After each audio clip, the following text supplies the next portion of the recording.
Staying on the topic of healthcare access, this week North Carolina became the latest in a growing number of states to expand Medicaid under the Affordable Care Act. Governor Roy Cooper signed the bill into law Monday, marking a major victory for Democrats in their efforts to expand federally assisted healthcare coverage to low-income Americans. The strength of our communities depends on the health of our people. And today is a historic step toward a healthier North Carolina. When this law takes effect, it'll make health care accessible for more than 600,000 North Carolinians. Expanding healthcare access has gained support among voters. The latest PBS NewsHour NPR Marist poll shows 63% of Americans believe it's the government's responsibility to ensure healthcare coverage to Americans.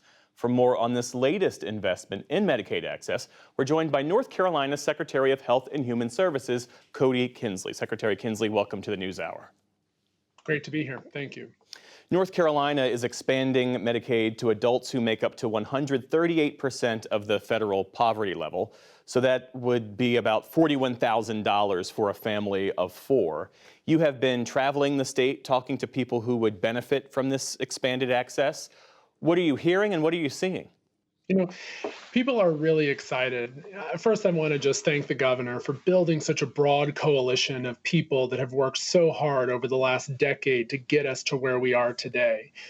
But in the last few years, some things have changed. First and foremost, the additional payments from the Biden administration to really incentivize states to join Medicaid changed the conversation. And then also, seeing people experience the mental health crisis that we're in this country today has made people realize that we've got to have every tool at our disposal. And there's no tool that would change the game for mental health in North Carolina more than Medicaid expansion. To your point about that, across the country, mental health care centers across North Carolina, many of them have closed, and it's jails that end up becoming mental health care facilities. Tell me more about your plan to invest in healthcare. Well, we want to invest using those signing bonus dollars from Medicaid expansion, $1 billion to try to rebuild capacity in a mental health system that we know has languished for far too long. And we've got to take the resources to where the people need it. 60% of people in incarcerated settings have a substance use disorder, many of whom have a co-occurring mental health illness. You know, if people had those sorts of rates of diabetes or any other disease, we would know that there's a problem with that system. So we want to invest in pre-arrest diversion, jail-based treatment programs, reentry programs that break this costly cycle that we know our local communities bear the brunt of. We need healthcare and not handcuffs. And that's something that we've heard firsthand from sheriffs all across North Carolina as we've been battling the opioid epidemic.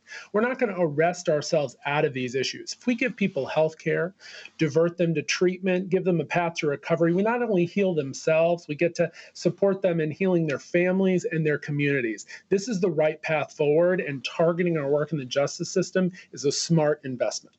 You know, when you say that the conversation around expanding Medicaid has changed, I spoke with Phil Berger, the North Carolina Republican Senate leader, on this program some weeks ago.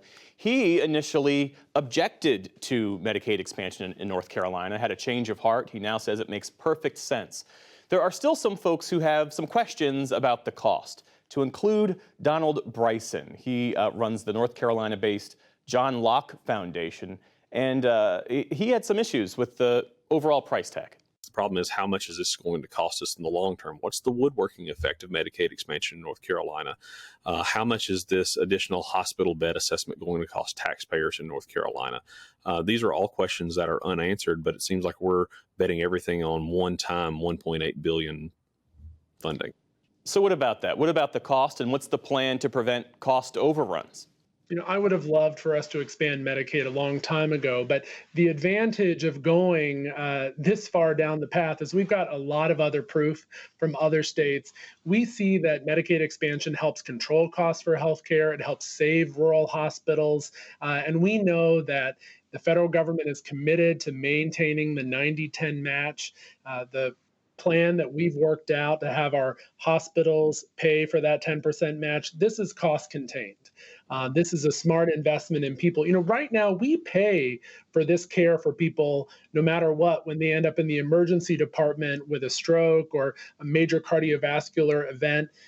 Reaching them at a point of prevention and getting them on preventative care is a lot cheaper. This is not only a smart investment for resources, it's going to make a large difference over time.